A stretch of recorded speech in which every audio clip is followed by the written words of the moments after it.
नमस्कार मित्रांनो, हे माझे बाबा आहेत. 8 दिवसापूर्वी रात्रीचे 11 वाजता म्हणजे गावचे लोक लवकर झोपतात आणि 11 वाजता त्यांना अचानक उलटी झाली होती. उलटी झाली तर त्यांना जरा कसं तरी व्हायला लागलं, म्हणून आईने त्यांना साखर पाणी म्हणा किंवा निंबू पाणी करून दिलं. तरी पण त्यांना अशक्त म्हणजे कसं तरी व्हायला लागलं, उलटी झाल्यासारखं. म्हणून आजूबाजू शेजाऱ्यांना उठवलं त्यांनी, आईने आमच्या. आणि शेजारी खूप चांगले आहेत, लगेच धावपळ करून आले इकडे. इकडून आमच्या चुलत भाऊ आहेत बाळा आणि बबलू, त्यांना फोन करून बोलवलं आणि तसंच त्यांना गावच्या दवाखान्यात ऍडमिट करायला म्हणून नेलं. पण तिथे डॉक्टर बोलले की इथे काय करता तुम्ही, चांगले सावंतवाडीला दाखवा.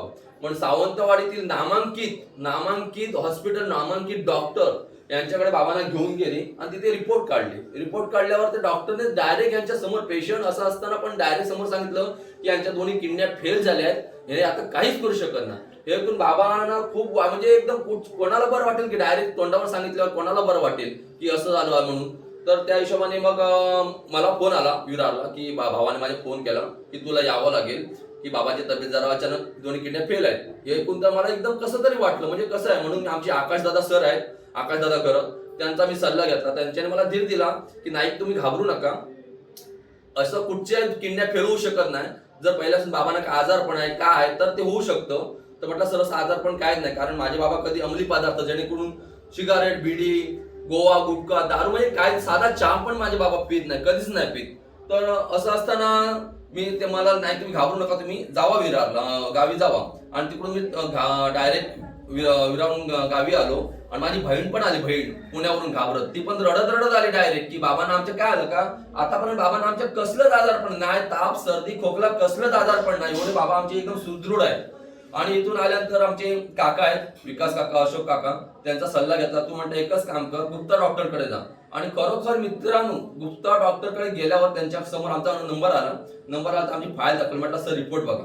तर ते मला एकच बोलले, मी पेशंट बघू की ते रिपोर्ट बघू. मी समजून गेलो, त्यांच्या हिशोबाने त्यांना काहीतरी काम करू दे. फक्त बाबांना त्यांना विचारलं की तुम्हाला काय त्रास होतो का. बाबा बोलले काही त्रास नाही. लघवीकडे, बाथरूमकडे, उठता बसता, जेवताना काय, बाबाने सर्व जेवण वगैरे सगळं चांगलं, म्हणजे लघवी वगैरे सगळं चांगलं आहे. ठीक आहे म्हटलं, घाबरू नका. ज्याने कोणी सांगितलं ते त्याच्याकडे राहू दे, फक्त एक रिपोर्ट करा. ते रिपोर्ट केल्यानंतर अर्ध्या तासातच रिपोर्ट आला. रिपोर्ट केल्यानंतर ते बोलले काय ठीक आहे बोलले. जसं माणसाचं वय होतं, आता वय वर्ष माझ्या बाबांचं 74-75 वर्ष आहे. जसे केस पिकतात किंवा वयानुसार मोतीबिंदू होतो, त्यानुसार किडनीचा नॉर्मली त्यांचा बीपीचा त्रास असल्यामुळे त्याला पहिल्यापासून ते थोडं तरी कुठेतरी क्रिएशन थोडंसं किडनीवर झालं, एवढं पण नाही. आणि ते पण बोलले नॉर्मली आहे, काहीच नाही की दोन्ही किडन्या फेल झाल्या, हे चुकीचं आहे.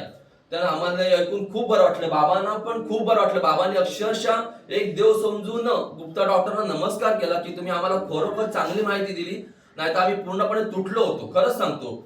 आणि त्यानंतर फक्त एवढंच बोलले, ती चिकन, मच्छी, मटण म्हणजे नॉनव्हेज प्रकार तुम्ही सोडा. ह्या वयामध्ये पचनक्रिया तुमची चांगली नाही, त्या हिशोबाने पालेभाज्या, फ्रूट हे खावा. सांगायचं म्हणजे मित्रांनो, आपण कुठच्या डॉक्टरकडे जातो तर रिपोर्ट करतोच. आजकाल रिपोर्ट करणं गरजेचं असतं, काही आजार असलं तर एका रिपोर्टवर डिपेंड न राहता तुम्ही दुसऱ्या डॉक्टरचा, तिसऱ्या डॉक्टरचा सल्ला घ्या, शेजाऱ्यांचा सल्ला घ्या. आणि तसंच आम्ही सल्ला घेतल्यामुळे आता मी तर पूर्णपणे तुटलो होतो मित्रांनो की माझ्या बाबांना असं काय झालं. म्हणजे माझी बहीण पण रडत होती, आई पण रडत होती की दोन्ही. आणि पुढचे भविष्य म्हणजे काय, आता डायलिसिस करावं लागेल, काय करावं लागेल ह्या हेतूने. म्हणजे आम्ही पुढचं डोळ्यासमोर नको त्या गोष्टी येत होत्या की पुढे आमची परिस्थिती कशी निर्माण होईल. आणि देवा वेतोबा कृपेने, आशीर्वादाने आणि डॉक्टर गुप्तांच्या ट्रीटमेंटने आम्हाला खूप चांगला दिलासा भेटला, खूप बरं वाटलं. आज बाबा माझे पहिल्यापेक्षाही त्यांच्या चेहऱ्यावर तेज आहे. पूर्णपणे ते तुटले होते, पूर्णपणे ते घाबरले होते. तर मित्रांनो, आमच्या बाबांना तुमचा असाच आशीर्वाद राहू दे, चांगले होऊ दे. धन्यवाद.